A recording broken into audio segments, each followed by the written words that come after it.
अवनी एक काम करो, गाड़ी को रिवर्स गियर में लगाओ। हाँ, लेकिन मुझे डर लग रहा है, पता नहीं गाड़ी कहीं इधर उधर चली गई तो। कुछ नहीं होगा, जैसा मैं बोलता हूँ वैसा करती जाओ। ओके, एक काम करो, गाड़ी को रिवर्स गियर में लगाओ और धीरे धीरे क्लच दबाओ और धीरे धीरे एक्सीलेटर छोड़ो, बस। अवनी बेटा, हम सिखा देते हैं तुम्हें गाड़ी चलाना। रमेश को तो वैसे भी ठीक से नहीं आता है। अरे काका, आप साइकिल चलाना तो ठीक से जानते नहीं है, गाड़ी क्या चलाएंगे? हाँ काका, आप ही सिखा दीजिए तो अच्छा है। ये तो सारा दिन फोन पे लगे रहते, मेरी तरफ ध्यान भी नहीं देते। अच्छा, एक काम करो, गाड़ी को रिवर्स गियर में लो। हाँ, हेलो,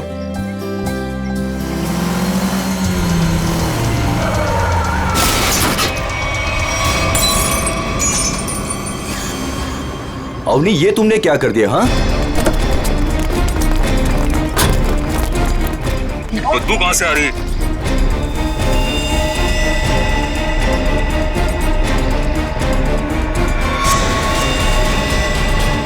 इसके अंदर लाश कहाँ से आ गई? इसमें से बदबू भी कितनी आ रही है? हे भगवान, इन्होंने तो लाश देख ली।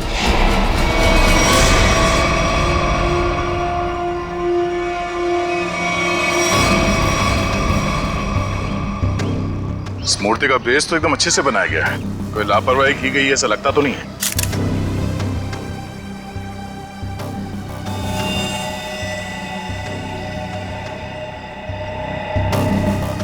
मगर इस मूर्ति में इसको रखा क्यों होगा?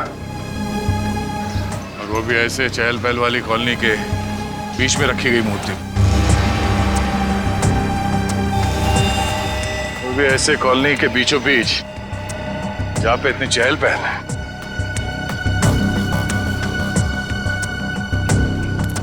सर कॉलोनी के लोग काफी घबराए हुए हैं, किसी को नहीं पता है लाश किसके। और सर, इस कॉलोनी से कोई गायब भी नहीं हुआ है। चलो देखते हैं।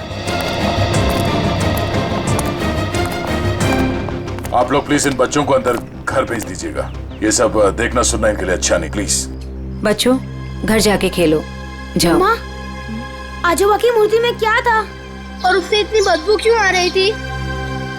घर आके बताती हूँ। बच्चों, मम्मी की बात सुनना चाहिए। हाँ, जाओ घर के अंदर जाओ। आपके बच्चे ने कहा कि ये मूर्ति उनके दादाजी की? जी, मेरे पिताजी की मूर्ति थी, सुमित प्रकाश नाम था उनका। उनकी मूर्ति क्यों बनवाई थी? मेरे पति एक इंजीनियर और साइंटिस्ट थे। सूखे इलाकों के लिए उन्होंने एक नई सिंचाई पद्धति का आविष्कार किया था। इसी से खुश होकर गवर्नमेंट ने उन्हें ये जमीन दान में दी थी। और सुमित जी इतने महान थे कि उन्होंने वो जमीन कॉलोनी को दान कर दी थी, और हमने उसी जमीन पर ये बच्चों के लिए ये पार्क बनवा दिया। इसीलिए हमने उनके सम्मान में इस पार्क में उनकी मूर्ति लगवाई। देखिए, ऐसा लगता है कि किसी ने हाल में इस लाश को मूर्ति में छिपाया है। हाँ, कुछ महीनों पहले। आप लोग बता सकते हैं कि मूर्ति यहाँ कब लगाई गई थी? क्योंकि शायद लाश को उसी वक्त अंदर रखा गया था। ये क्या कह रहे हैं सर? ऐसा हो ही नहीं सकता। सुमित जी जिस साल गुजर गए उसी साल ये मूर्ति वहां लगवाई गई थी। कम से कम 39 साल हो गए।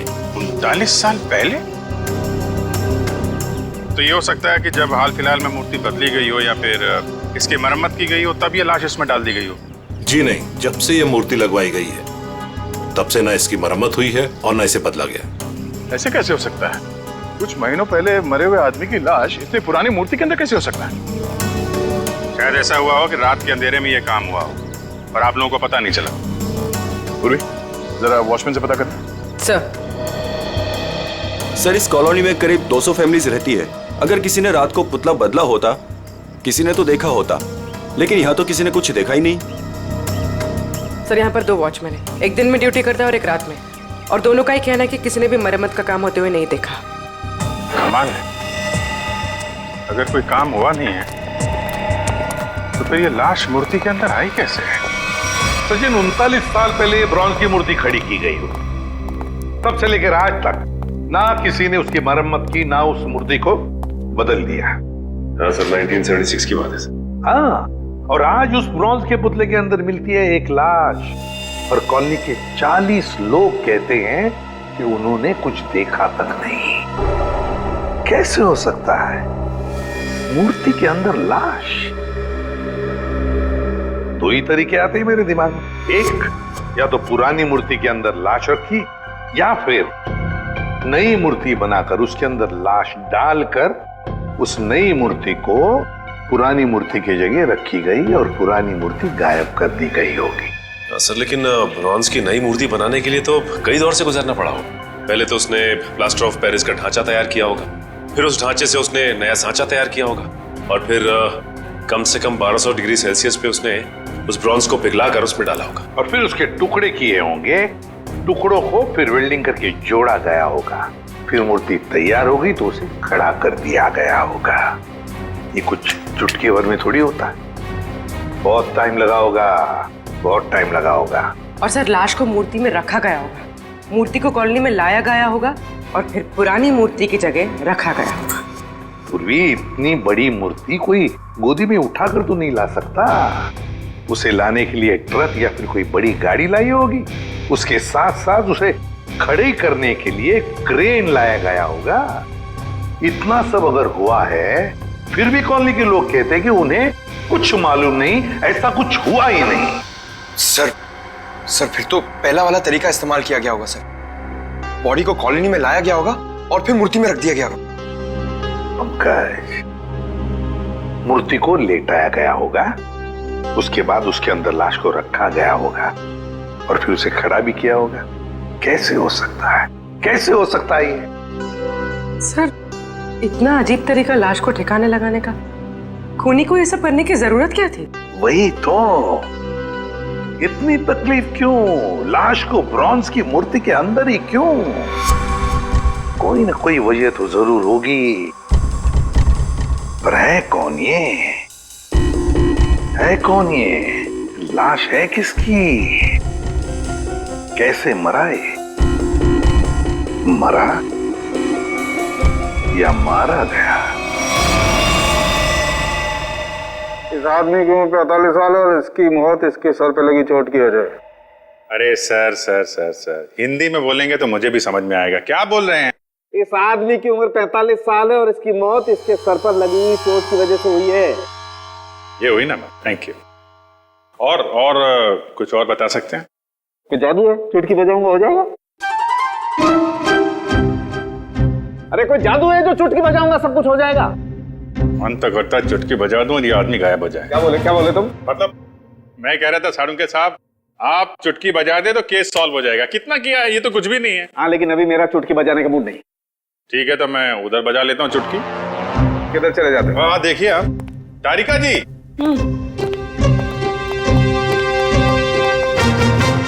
कुछ मिला आईडी वाईडी आपको? ना आईडी ना वॉलेट, कुछ नहीं। और ये कपड़ों की हालत देखो। भाई साहब बज गई चुटकी। लेकिन मैं आपको एक चीज बता सकती हूँ। अरे वाह, अब बजी चुटकी। मुझे मालूम था तारिका जी, आप मुझे कभी निराश नहीं करेंगे। बताइए। मैं आपको ये बता सकती हूँ कि ये लाश कितने समय तक उस मूर्ति में थी। अच्छा, कितने समय से? ये लाश ब्रॉन्ज की मूर्ति में बंद थी, वातावरण के प्रभाव में आए बिना। कुछ टेस्ट के बाद ये पता चला है कि 2 महीने से ये लाश उस मूर्ति में बंद थी।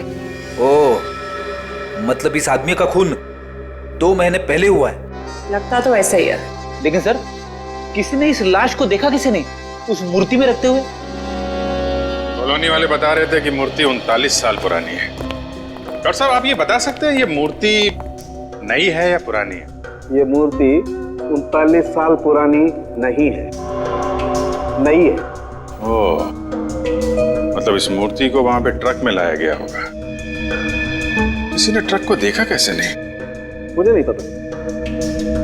सालू के साहब, किसी ने उस क्रेन को कैसे नहीं देखा जिसके जरिए उस मूर्ति को अपनी जगह पे रखा गया? मुझे नहीं पता। सालू के साहब, उस मूर्ति में वेल्डिंग कब और कैसे की गई? मुझे नहीं पता, मुझे नहीं पता, मुझे नहीं पता। ठीक है सर, मुझे लगता है लाश की गंध की वजह से सालूम के साहब का दिमाग खराब हो गया है। क्या बोल रहा है, क्या बोल रहा है, क्या बोल रहा है, क्या बोल रहा है? देखो मुझे परेशान मत करो, मुझे इस लाश का चेहरा भी बनाना है। Don't disturb me. सर आपसे कोई सवाल नहीं करेंगे, आप चेहरा बनाइए। चलो एक बात तो ये पता चल गई कि मूर्ति नहीं है और किसी ने उसमें लाश रखी है। और कैसे सर? कैसे और कब का पता बाद में लगाएंगे, पहले ये पता लगाना है कि ये नई मूर्ति बनाई किसने।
दुकान में तो कोई नहीं दिख रहा। वाह, एक खूबसूरत लड़की मेरे दुकान पे। सीआईडी से हूँ मैं। तो क्या हुआ? लगता है तुम्हारा दिमाग ठिकाने पे नहीं है मिस्टर कुमार। क्या? कुमार? मैं किसी कुमार सुमार को नहीं जानता और न मैं कुमार सुमार हूँ। तुम निशित कुमार नहीं हो जिसकी ये दुकान है? ओह, इस दुकान के पहले वाले मालिक निशित कुमार, उनकी बात कर रहे हैं ना? पहले वाला मालिक? हाँ, निशित कुमार का 2 महीने पहले खून हो गया।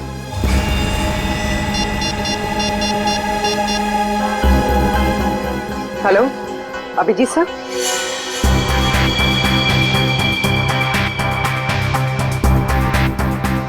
तारिका, बन गया ना चेहरा? तो इन्होंने ये दुकान निशित कुमार से खरीदी और 2 महीने पहले उनका खून हो गया। 2 महीने पहले की वो लाश थी ना जो उस मूर्ति में से मिली? हाँ सर, लाश। हाँ लाश। आप ये बताइए कि निशित कुमार के बारे में और क्या जानते हैं आप? सर मुझे ज्यादा पता नहीं है। उनकी माली हालत भी ठीक नहीं थी और कई सालों से उनके पास कुछ काम भी नहीं था। उनके घर का एड्रेस देना। वो घर में अकेली थी। जब मैं बाहर से आई तो देखा चोरों ने उनका गला काट दिया था। शायद मैं यहाँ होती तो उनको बचा सकती थी सर। हम आपकी तकलीफ समझ सकते हैं अर्चना जी, पर क्या आप बता सकती हैं कि क्या क्या चोरी हुआ था? कुछ नहीं, चुराने के लिए आई ही क्या घर में? कुछ नहीं था और अब भी नहीं है। आपके पति जो मूर्तियां बनाते थे वो किनके लिए बनाते थे? मेरा मतलब है उनके क्लाइंट्स कौन कौन थे? मुझे पता नहीं, लेकिन उनकी सारी चीजें वो अलमारी में रखते थे। हम वो अलमारी देख सकते हैं? जी। अलमारी देख लो जरा।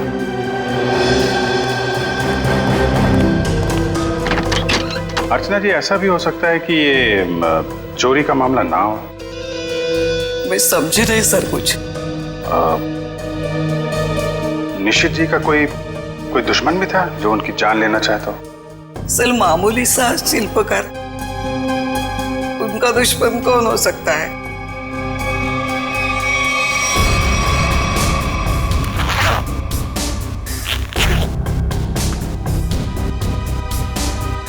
सर,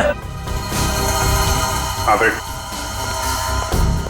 इस फाइल में मूर्तियों की बहुत सारी न्यूज़पेपर कटिंग है सर। वो जो सारी मूर्ति बनाते थे ना, उसका सारा रिकॉर्ड इसी फाइल में रखते थे। और सर ये देखिए। तो ये मामला है सुमित जी की मूर्ति भी इन्होंने बनाई थी 1976 में। अर्चना जी, मूर्ति बनाने वाले अक्सर अपनी बनाई हुई मूर्तियों का एक ढांचा अपने पास रखते हैं कि अगर मूर्ति टूट फूट जाए तो दोबारा बना सके। निशित जी भी ऐसा करते थे क्या? हाँ हाँ, उसके वो सारे ढांचे पिछले बाजू रखते थे। हम वो जगह देखना चाहेंगे।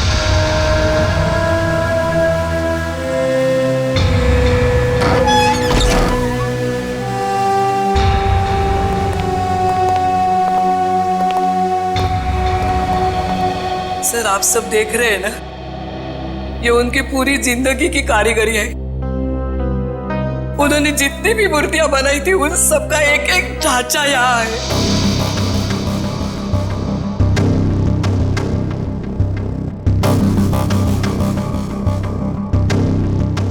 वो वाला नहीं दिख रहा है? कौन सा वाला? वो सुमित जी की जो मूर्ति का ढांचा है, वो उस तरफ होना चाहिए।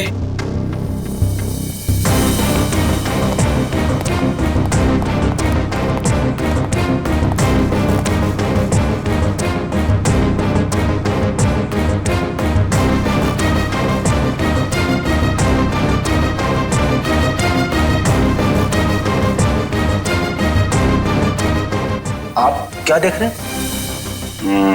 ये मिट्टी देख रहे हो? यहाँ पे कोई ढांचा था जो अब नहीं है।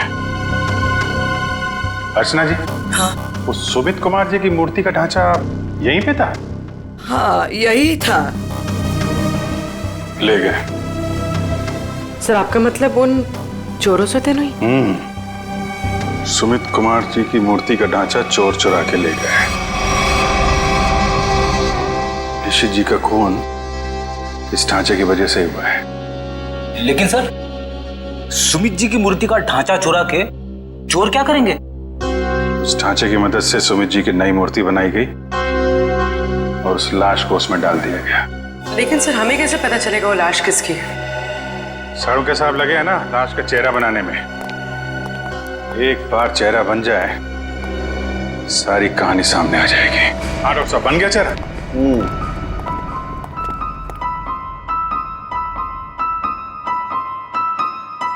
ये देखो बॉस, ये है वो मरा हुआ आदमी। क्या? ये कैसे हो सकता है? डॉक्टर साहब, ये क्या मजाक है? भाई साहब, मैं मजाक नहीं कर रहा हूँ, यही है उस आदमी का चेहरा, ऐसा ही दिखता है वो। मैं जानता था, मुझे बिल्कुल पता था ये कुछ ऐसा करेंगे जिससे सारा केस उलट जाए। क्या बात कर रहे हो यार तुम? मैं ऐसा क्यों करूंगा? क्या हो गया तुम्हें? अभिजीत, ये क्या कह रहे हो तुम? ये उसी आदमी का चेहरा है। सर, मजाक क्यों करेंगे? क्योंकि डॉक्टर साहब ने जो चेहरा बनाया है वो मूर्ति का चेहरा है। सुमित जी का चेहरा है जो 39 साल पहले मर चुके हैं। इस चेहरे में सिर्फ मूंछ लगाना बाकी। क्या बात कर रहे हो? ये आप बताइए, आपने बनाया है चेहरा? तो मैंने तो वही बनाया है जो मुझे खोपड़ी ने बताया। मैंने तो मूर्ति देखी भी नहीं है यार। तो आप देख लीजिए, ये मूर्ति है। ये तो वाकई वही चेहरा है जो मैंने बताया। ऐसा कैसे हो सकता है? सर, ये आदमी 39 साल पहले मर चुका है। आज जिंदा होता तो 80 साल का होता। और आपने कहा था ना कि ये मरा हुआ आदमी 45 साल का। कैसे पॉसिबल है? आई एम सॉरी बॉस, मुझे छुट्टी चाहिए। वो आप देखो सर। पहले हम ये पता लगाने की कोशिश कर रहे थे कि लाश को मूर्ति में रखा कैसे गया। अब हमें यह पता लगाना है कि सुमित जी की लाश सुमित जी की मूर्ति में आई कैसे और क्यों। सर, कुछ पता चला उस लाश के बारे में? देखिए, उसी के बारे में हम लोग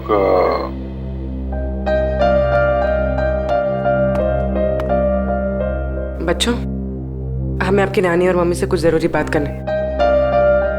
और बातें ऐसी हैं जो आप लोगों को नहीं सुननी चाहिए। तो आप लोग प्लीज अंदर जाइए। क्यों?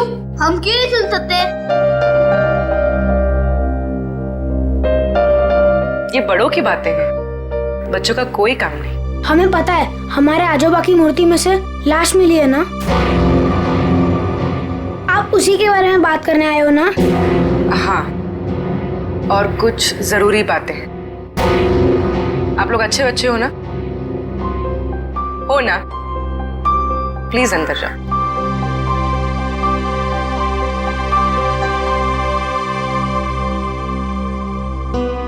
सर बताइए ना, क्या पता चला आप लोगों को? एक्चुअली इस केस की जांच को लेकर हम थोड़ी उलझन में हैं और हमें लगता है कि आप सुलझा सकती हैं इस उलझन को। कैसी उलझन? और मैं कैसे सुलझा सकती हूँ? दरअसल ये सब हमारे परिवार वाले जैसे ही हैं। जब से शादी करके आई हूँ इसी कॉलोनी में रह रही हूँ। ये लोग सब कुछ जानते हैं। आपको जो कुछ भी कहना है इनके सामने कह सकते हैं। ठीक है। आपके पति सुमित जी को गुजरे हुए करीब 39 साल हो गए, है ना? लेकिन सुमित जी की मूर्ति में से हमें जो लाश मिली है वो सुमित जी की है।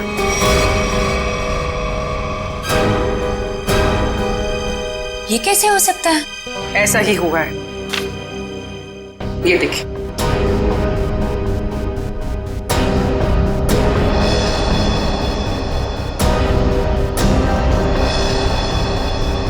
इतने यकीन के साथ आप ये कैसे कह सकते हैं? हाँ, ये हो ही नहीं सकता। जरूर कुछ भूल हुई है आप लोगों से। कोई भूल नहीं हुई। ये एक साइंटिफिक मेथड है जिसमें लाश की खोपड़ी का चेहरा बनाया गया है और यही चेहरा बना है सुमित जी का। लेकिन मेरे पिताजी की लाश कैसे आ सकती है? ये मुमकिन नहीं है। वही तो, लाश की उम्र करीब 45 साल की है। आपके पिताजी जिंदा होते तो 80 साल के ऊपर के होते हैं। अब बात यह है कि 80 साल का आदमी 45 साल का कैसे हो गया? ये मैं कैसे जान सकती हूँ? अब आपको नहीं पता तो हमें कैसे पता होगा? चेहरा तो बिल्कुल आपके पति का ही है। सर, उनकी मौत के बाद उनका अंतिम संस्कार मैंने ही किया था। अगर किसी ने लाश बदल दी हो या कहीं किसी तरह वो जिंदा भी होते तो भी 80 साल का इंसान 45 साल का हो ही नहीं सकता। वही तो, यही बात हमें परेशान कर रही है। अच्छा, आपके परिवार में कोई ऐसा आदमी था जो बिल्कुल सुमित जी से मिलता जुलता हो? नहीं, जब से मैं उन्हें जानती हूँ या जब से मेरी शादी हुई है मैंने तो ऐसा किसी को नहीं देखा जो उनकी तरह दिख रहा हो। चूंकि उस मरे हुए आदमी का चेहरा हूबहू आपके पति से मिलता जुलता है और उन दोनों में कोई संबंध है या नहीं, ये जानने के लिए मालती जी हमें आपकी थोड़ी मदद चाहिए। कैसी मदद?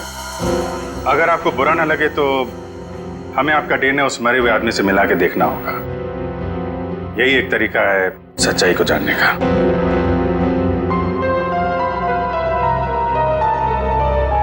ठीक है, मैं तैयार हूँ, क्योंकि हम भी इस सवाल का जवाब चाहते हैं।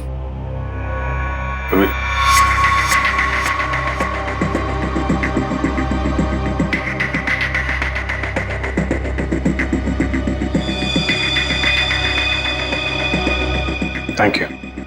हम फिर मिलेंगे, पर तब जब आपके साथ मिलेंगे। तारिका जी, डीएनए रिपोर्ट आ गई? पार्शियल मैच है। क्या पार्शियल मैच है? देखा, इसका मतलब सालू के गलत नहीं था बॉस। ये आदमी सुमित के परिवार का ही। बाप का डीएनए बेटी में भी है और इस मरे हुए आदमी में भी। निश्चित रूप से ये आदमी सुमित के परिवार का ही कोई है। अगर ये सुमित का रिश्तेदार है तो किसी ने इसे पहचाना कैसे नहीं? कोई तो होगा जिसे पहचानता। ये बड़ी चौंकाने वाली बात है। आपने जो इसका चेहरा बनाया था उसकी फोटो हमने अखबार में भी भेजी, लेकिन ऐसा कोई भी आदमी सामने नहीं आया जो इसे पहचानता हो। अगर ये इसी शहर में था तो किसी ने तो इसे देखा होगा। कोई तो होगा इसके पहचान वाला।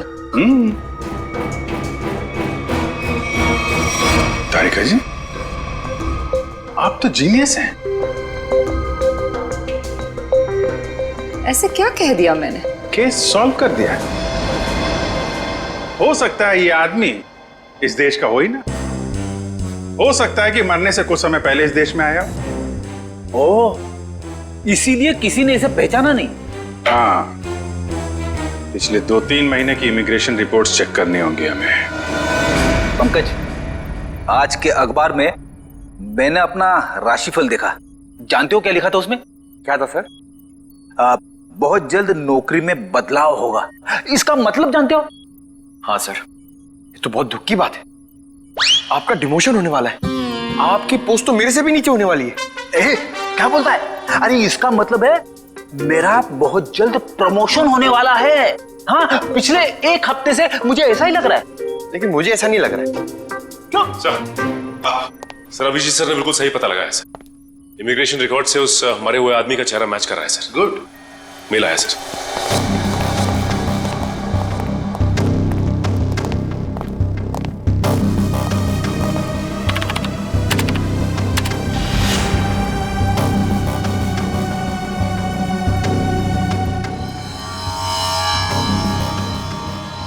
सचिन, ये तो बिल्कुल सुमित जैसे ही दिखता है।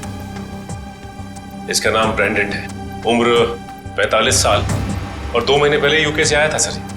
मतलब आते ही मौत हो गई उसकी। सर इसका नाम तो अंग्रेजों जैसा है पर लगता है इंडियन है। इस ब्रेंडन का घर का पता, फोन नंबर कुछ है? हाँ सर, जरूर।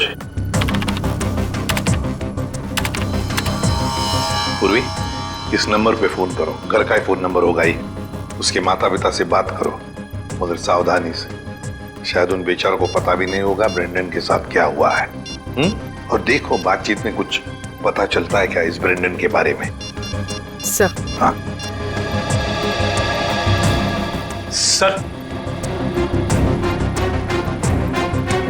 मैं सीआईडी छोड़ रहा हूं। अब और बर्दाश्त नहीं होता। मैं पागल हो जाऊंगा। क्यों? ऐसा क्या हो गया? इस केस में बहुत कंफ्यूजन है और सबसे बड़ी बात तो यह है कि वो आदमी अंग्रेज निकला। मेरा दिमाग फट जाएगा सर। मैं भी छुट्टी पे जा रहा हूं सालू के साहब के साथ। अभी जाओ, अभी जाओ, इसी वक्त बोरिया भी सरा बांधो, निकल जाओ सीआईडी से। जाओ और कुछ समय बिताओ अपनी बीवी के साथ, शायद कुछ अकल आ जाएगी। जाओ। सर, आपका राशिफल तो सही निकला। नौकरी में बदलाव मतलब आपका रेजिग्नेशन, इस्तीफा।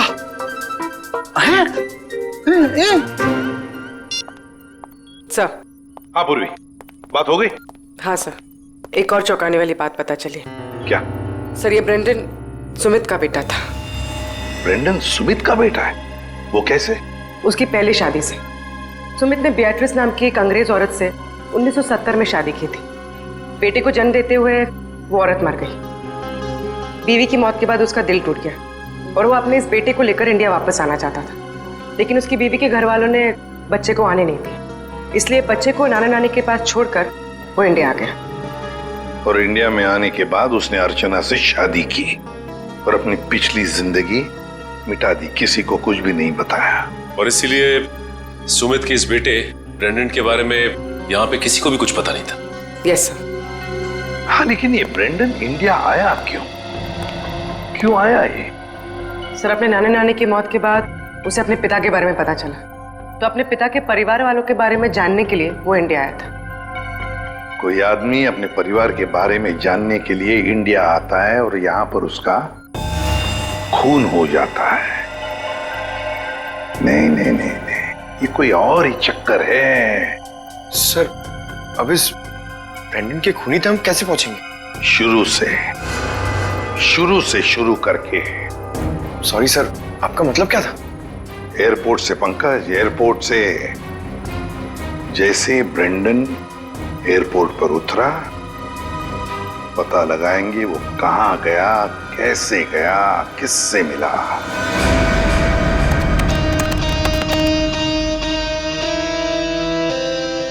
सर, ये फुटेज एयरपोर्ट के अराइवल गेट की है सर, जब ब्रेंडन इमिग्रेशन से बाहर निकल चुका था। सर, ये रहा ब्रेंडन, ये कैप वाला आदमी ब्रेंडन से मिलने आया। कैप की वजह से उसका चेहरा ठीक से दिख नहीं रहा। जरा जूम करो उसमें।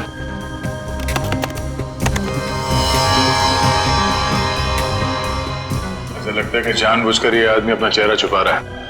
ये चाहता नहीं है कि उसका चेहरा कैमरे पे कैप्चर हो। आगे बढ़ो। सर ये दोनों तो पार्किंग की तरफ गए। इसका मतलब इस कैब वाले आदमी की गाड़ी पार्किंग में है। एक काम करो, इन दोनों के बाहर निकलने से आधे घंटे तक जितनी भी गाड़ियां एयरपोर्ट के पार्किंग लॉट से बाहर निकली है उन सब के डिटेल्स निकालो। पता चल जाएगा इस कैब वाले की कौन सी गाड़ी है। सर वो आदमी ब्रेंडन को जब एयरपोर्ट की पार्किंग में लेके गया उसके आधे घंटे बाद तक ये सारी गाड़ियां बाहर जाती रही सर। बस वे ठीक है, एक एक को फोन करो और पता लगाओ किस पैसेंजर को इन्होंने एयरपोर्ट से पिकअप किया और कहां जाके छोड़ा। हेलो जी, मैं सीआईडी से इंस्पेक्टर सचिन बोल रहा हूँ। अच्छा ये बताइए कि 15 फरवरी को आपकी कार इंटरनेशनल एयरपोर्ट पे गई थी किसी को छोड़ने के लिए? आप क्या करने गए थे? किसी को छोड़ने गए थे? मिसेस आंचल कुमार। ओके पूर्वी। Okay okay. क्या? किसको छोड़ने गए थे? Peter Frank. अच्छा ये कौन सी फ्लाइट से आए? ओके।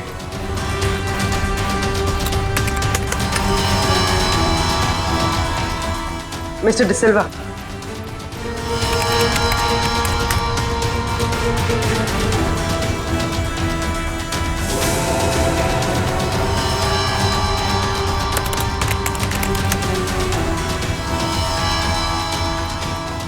ओके पूर्वी, अब बचा है सिर्फ एक नंबर, ये VH 543259। और सर ये नंबर किसी मिस्टर अनिल के नाम पे जो कि लोनावाला के बंगलो पे रजिस्टर्ड है सर, लेकिन ये आदमी फोन नहीं उठा रहा है सर। फोन नहीं उठा रहा है? लगता है ये अनिल ही पिकअप करने आया था ब्रेंडन को एयरपोर्ट पर। सर कहीं इस अनिल ने ही तो ब्रेंडन का खून नहीं किया? हो सकता है पूर्वी, एक बात तो पक्की है, इस अनिल का जरूर कोई ना कोई संबंध है ब्रेंडन के खून के साथ। सरकार के रजिस्ट्रेशन के हिसाब से अनिल जी का घर यही है। काफी पैसे वाला लगता है ये अनिल जी, इतना बड़ा बंगला, वो कार। लेकिन इस अनिल जी को ब्रेंडन से क्या काम पड़ गया? सर मुझे तो लगता है कि इस ब्रेंडन को इंडिया में कोई जानता ही नहीं होगा। ब्रेंडन को इंडिया में कोई जानता नहीं था तो ये अनिल एयरपोर्ट क्यों गया था उन्हें लेने? उसके बाद ये ब्रेंडन गायब कहाँ हो गया? कोई दरवाजा खोल क्यों नहीं रहा? जी कौन है आप लोग और क्या चाहिए? आपके मालिक अनिल जी से मिलना है। कहाँ है वो? वो नहीं है। आप क्यों पूछ रहे साहब? देखिए बेमतलब परेशान मत करिए, नहीं तो अभी पुलिस को फोन कर देंगे। हम लोग सीआईडी से हैं। सीआईडी? कहाँ से?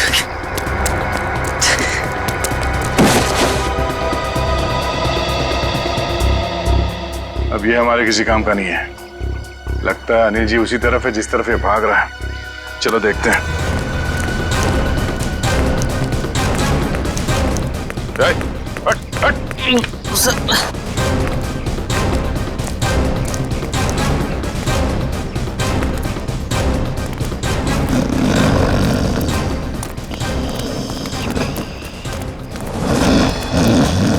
लगता है यही अनिल जी है। अनिल जी, मालिक और नौकर एक साथ शराब पी रहे थे यहाँ पे। अनिल जी, अनिल जी, जी हम ये जानने आए कि कुछ महीने पहले आप ब्रेंडन को एयरपोर्ट से लेकर कहाँ गए थे? एयरपोर्ट? ब्रेंडन? मैं कुछ नहीं समझ पा रहा यार, क्या बोल रहे हो तुम? हम ये कह रहे हैं कि ब्रेंडन को लेके आप एयरपोर्ट से आए थे और ये हमने सीसीटीवी फुटेज में देखा है।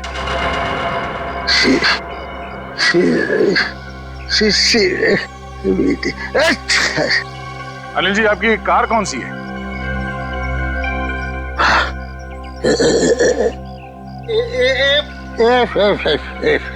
सच्चाई तो ये है कि ना तो ये बंगला आपका है और ना ही वो कार।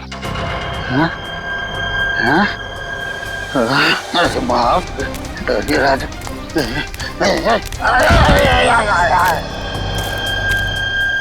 सच बताओ। सर मैं कुछ नहीं जानता सर। सर मैं तो एक मामूली सा वॉचमैन हूँ सर, वॉचमैन। ये मेरा मालिक है ना, मालिक, उसने अपना बंगला और कार मेरे नाम पर कर दिया सर। ये मेरा कुछ भी नहीं है सर। तो फिर किसका है? सर मैं कैसे बोलूं सर, मेरी जान चली जाएगी सर। देखो तुम चिंता मत करो, कुछ नहीं होगा तुम्हें। सिर्फ ये बताओ किसने कहा था तुम्हें ये सब करने के लिए? क्या बात है, आप लोगों ने हमें यहाँ क्यों बुलाया? कुछ पता चला क्या? हाँ, एक चौंकाने वाली कहानी। ये कहानी हम आप लोगों को भी सुनाते हैं। इस कहानी को हम वहां से शुरू करते हैं जब सुमित जी को सरकार ने जमीन दान दिया था। उस जमीन में सिर्फ ये छोटा सा गार्डन नहीं था, बल्कि वो जमीन भी था जिसपे आज मॉल बना हुआ है आपके कॉलोनी के पीछे। लेकिन इस बात का पता हमें क्यों नहीं चला? क्योंकि आप लोगों से पहले कुछ और लोगों को पता चल गया। उन्हें यह भी पता चल गया कि सुमित जी अपनी पूरी जमीन को बच्चों के पार्क के लिए दान करना चाहते हैं, और ये बात उन्हें अच्छा नहीं लगा। उन्होंने सुमित जी को रोकना चाहा। जब सुमित जी नहीं माने तो उनका फोन कर दिया। क्या? जी हाँ, सुमित जी का एक्सीडेंट कोई एक्सीडेंट नहीं था। इसकी प्लानिंग की थी उन लोगों ने, और उन लोगों ने जमीन का एक छोटा सा हिस्सा आपके कॉलोनी को दिया और बाकी बिल्डर्स को बेच दिए। वो मॉल जहाँ पे खड़ा है वो जमीन। बिल्डर से मिले पैसे से ऐश कर रहे हैं वो लोग। उनके पास देश विदेश में बहुत सारे घर हैं, बंगलो हैं, ढेर सारी गाड़ियां हैं, और ये बात किसी को नहीं पता, उनके दोस्तों और परिवार वालों को भी नहीं। और सुमित जी का बेटा ब्रेंडन जब अपने परिवार वालों से मिलने इंडिया आया तो उसे भी मार दिया गया। क्यों, ये हमें मालूम नहीं। और फिर बेटे की लाश को पिता के मूर्ति में छुपा दिया। अब ये कैसे किया है ये हम जानना चाहते हैं। लेकिन वो कौन लोग हैं? यही हैं वो लोग। सच तो ये इसी कॉलोनी में रह रहे हैं, धोखे और खून से कमाए हुए पैसों पर ऐश कर रहे हैं, लेकिन हम उन्हें जानते हैं।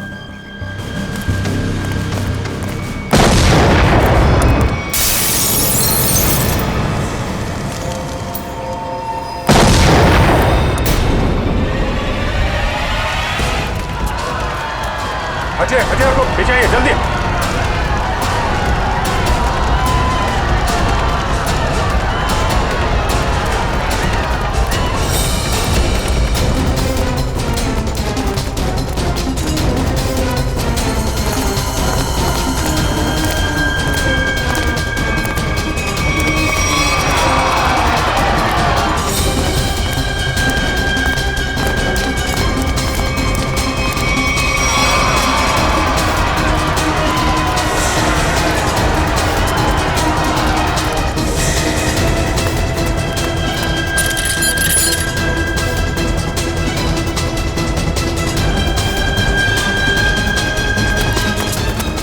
आनंद आनंद संभालना यार। अरे अरे क्या हो रहा है ये?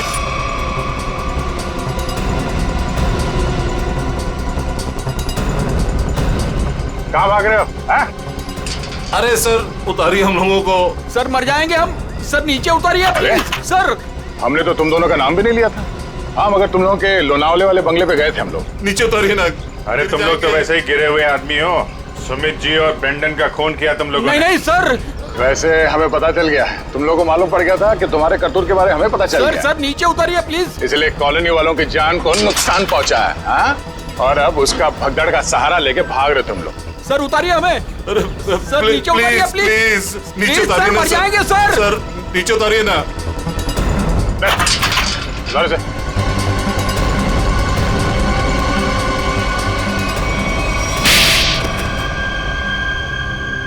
लेकिन वो तो आपके दोस्त थे, फिर आपने उनको क्यों मार दिया? क्योंकि इनके लिए पैसा दोस्ती से ज्यादा मायने रखता है। लेकिन ब्रेंडन को क्यों मारा? सर एक्चुअली हम उसे मारना नहीं चाहते थे। हम उसे एयरपोर्ट से सीधा हमारे खाली पड़े हुए फ्लैट पे लेके गए।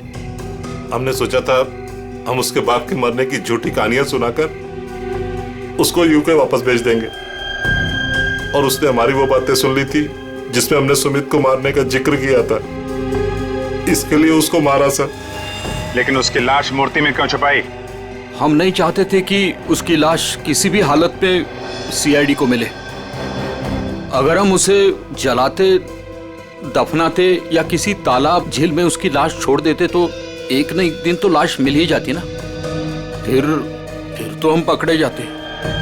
इसलिए हमने उसकी लाश सुमित की मूर्ति के अंदर डाल दी थी ताकि कोई ढूंढ ना सके। इसीलिए तुम लोगों ने निशित को मार दिया और उसके गोडाउन से सुमित जी के पुतले के ढांचे को चुरा लिया और नई मूर्ति बनाई। हाँ?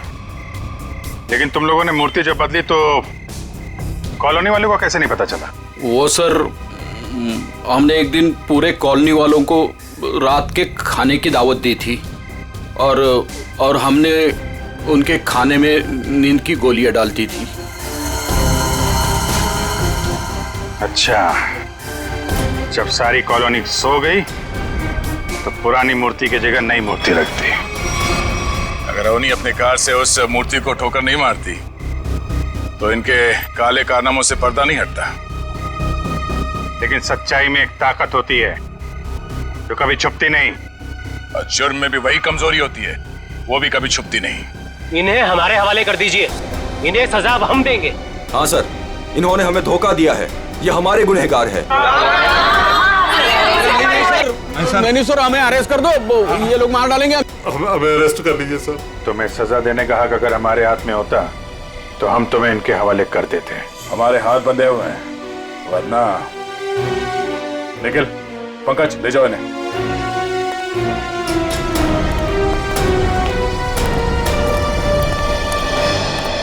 बेटा, आप लोगों का बहुत बहुत शुक्रिया कि आप लोगों ने ये गुत्थी सुलझाई और छिपे हुए गुनहगारों को पकड़ लिया।